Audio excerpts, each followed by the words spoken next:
SSC পরীক্ষায় ১ নম্বর কোশ্চেনে যে article, preposition, parts of speech ব্যবহার করে বক্সের ভিতরে যে ওয়ার্ডগুলো থাকে এই ওয়ার্ডগুলো ব্যবহার করে যে গ্যাপগুলো আমরা পূরণ করে থাকি তার সংক্ষিপ্ত গ্রামার এবং ওয়ার্ড নিয়ে আজকে আমরা আলোচনা করব। তো ১ নম্বরে এখানে আমরা দেখতে পাচ্ছি যে অ্যাট প্রেজেন্ট মানে বর্তমানে।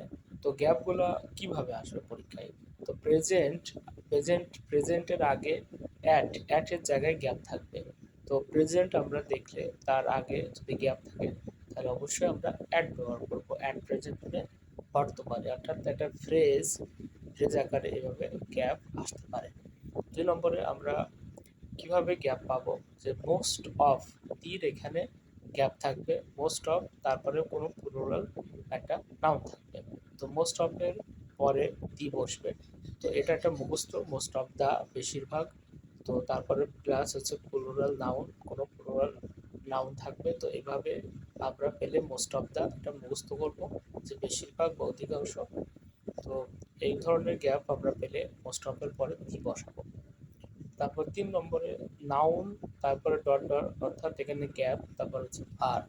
তো এই ধরনের কোনো সেন্টেন্স যদি আমরা পেয়ে থাকি তাহলে নাউনের পরে আহ, কি ধরনের ওয়ার্ড অথবা কোনো কনজাংশন রিলেটিভ প্রোনাউন বসবে, সেখানে হুইচ অথবা দ্যাট এই যে কোনো একটা রিলেটিভ প্রোনাউন বসালে ৩ নম্বরের এই গ্যাপগুলা পূরণ করা সম্ভব হবে। তো নাউনের পরে যদি কোনো গ্যাপ থাকে তারপর ভার্ব থাকে তাহলে আমরা হুইচ অথবা দ্যাট ব্যবহার করব। যেমন ফুড হুইচ ইজ নট অ্যাডাল্টারেট, এখানে আমরা দেখতে পাচ্ছি যে ফুড তারপরে গ্যাপ, এখানে হুইচ হয়েছে তারপরে ইজ আছে, ভার্ব আছে। তো এভাবে যদি কোনো গ্যাপ পেয়ে থাকি তাহলে সাধারণত হুইচ বা দ্যাট ব্যবহার করতে হবে। তারপর ৪ নম্বরে মোবাইল কোড, পুলিশ। তো এদের পরে লুক থাকলে তারপর যদি কোনো গ্যাপ থাকে লুক ইনটু দেবো আমরা, কারণ মোবাইল কোড, পুলিশ, লুক, লুকের পর কোনো গ্যাপ থাকলে তারপর ইনটু বসবে। এই লুক ইনটু মানে হচ্ছে তদন্ত করা। তো পুলিশরা সাধারণত কি করে, তদন্ত করে বা কোনো কিছু খতিয়ে দেখে, এই জন্য লুকের পরে আমরা ইনটু বসাবো। তারপরে ৫ নম্বরে আমরা দেখি যে ইন ওয়ান ওয়ে অথবা অর দা আনাদার বা আদার। তো এটা একটা ফ্রেজ, তো কোনো না কোনোভাবে বাংলা অর্থ। তো এটা আমরা মুখস্থ রাখবো, কারণ ফ্রেজগুলো সাধারণত মুখস্থই করতে হয়। তো এই ধরনের গ্যাপ পেলে আমরা গ্যাপ থাকবে অরের জায়গায় সাধারণত গ্যাপ থাকতে পারে। তো এই ধরনের ওয়ার্ড আমরা পেলে আমরা অর বসিয়ে দেবো সেখানে। তারপর ৬ নম্বরে অ্যাটেনশন অফ জেনারেল পিপল। তো অ্যাটেনশন একটা noun, general people of general people মানে কি, সাধারণ মানুষের। তো মানুষ এর, র র বোঝাতে প্রিপজিশন অফ ব্যবহার করা হয়েছে। অফ জেনারেল পিপল সাধারণ মানুষের, আর অ্যাটেনশন মানে দৃষ্টি আকর্ষণ। তাই সাধারণ মানুষের দৃষ্টি আকর্ষণ, অর্থাৎ অফ প্রিপজিশন বসবে, যেখানে র বোঝাবে সেখানে অফ প্রিপজিশন বসবে।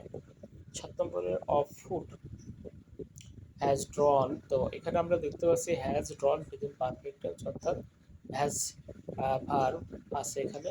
তো তার আগে গ্যাপ আছে, তার আগে অফ দিয়ে ফুড আছে, অর্থাৎ নাউন আছে। তো এখানে একটা কম্পাউন্ড নাউন বসবে। ফুড একটা নাউন আমরা জানি। তো এখানে অসম্পূর্ণ থাকে এই ধরনের গ্যাপ, বোঝাই যাচ্ছে যে এখানে একটা কোনো ফুডের পরে ফুডটা কি ধরনের ফুড।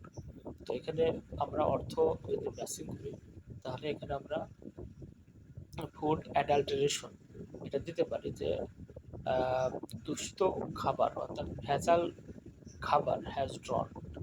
তো এভাবে একটা সেন্টেন্স হতে পারে।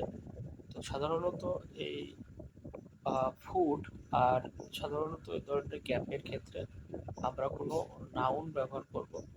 আর অফের পরে সাধারণত দুইটা ওয়ার্ড যদি থেকে থাকে সেটা নাউন হয়ে থাকে আর তার আগেরটা অ্যাডজেক্টিভ হয়ে থাকে, অথবা নাউন প্লাস নাউনও হয়ে থাকতে পারে। তো তারপরে ১ নম্বরে ফর ইউজিং আনহাইজেনিক ইনগ্রিডিয়েন্ট, অর্থাৎ অস্বাস্থ্যকর উপাদান ব্যবহার করার জন্য। তো প্রিপজিশন ফর বাক্যে বসে থাকে সাধারণত জন্য অর্থে বাক্যে বসে থাকে, এজন্য এখানে আমরা ফর, অর্থাৎ ফরের জায়গায় গ্যাপ থাকবে আমাদেরকে এখানে ফর ব্যবহার করতে হবে জন্য অর্থে।